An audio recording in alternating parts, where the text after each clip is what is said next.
Bom dia, pessoal!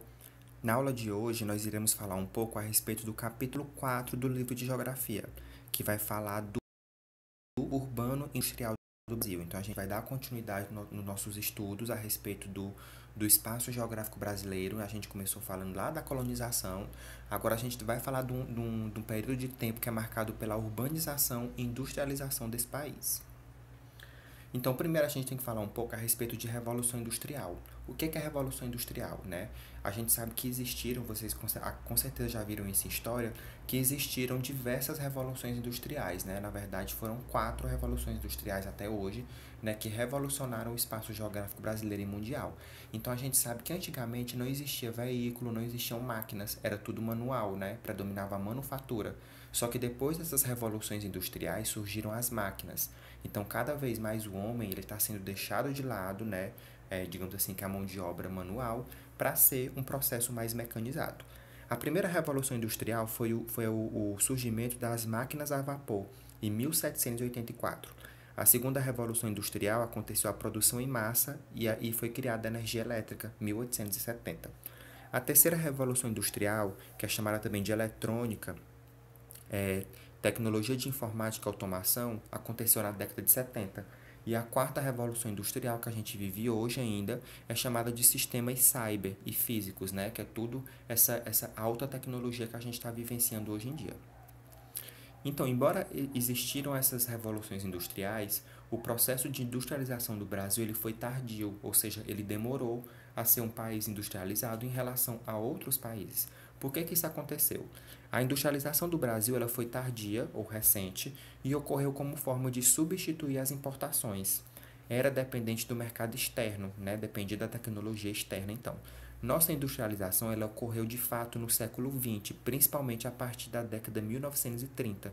Então, se foi em 1930, a gente pode observar que foi um pouco antes da terceira revolução industrial. Enquanto o mundo já estava chegando na terceira revolução industrial, o Brasil ainda estava muito atrasado.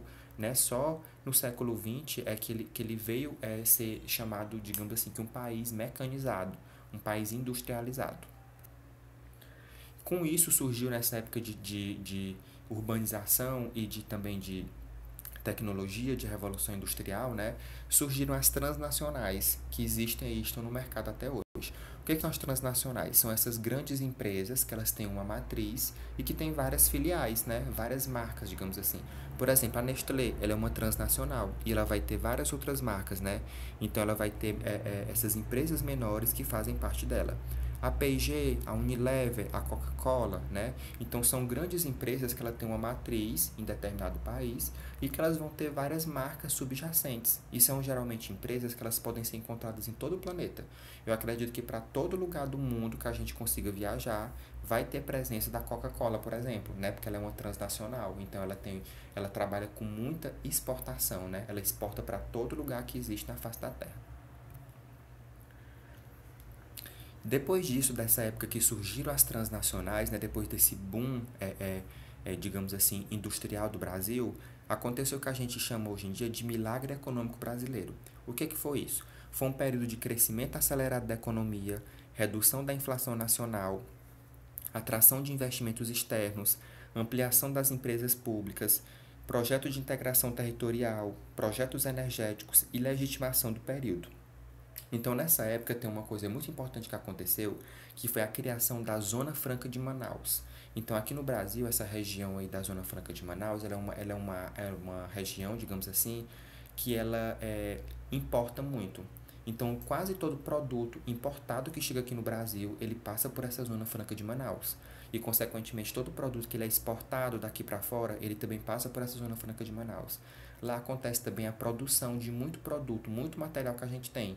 Então, provavelmente, se vocês forem observar os produtos que tem na casa de vocês, sei lá, pegar o material lá, pegar um copo, uma mochila, um estojo, enfim, pegar vários produtos na casa de vocês, provavelmente um deles vai ter um selozinho atrás que vai dizer que ele passou pela Zona Franca de Manaus brasileira, né? Porque é uma região muito assim de tecnologia, de importação e exportação. É um grande centro comercial que a gente tem no país.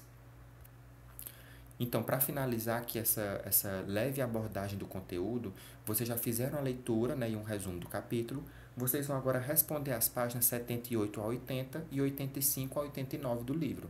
E quando vocês tiverem alguma dúvida, podem falar comigo pelo WhatsApp, que de preferência eu dou a explicação em forma de áudio para ter um melhor entendimento de vocês.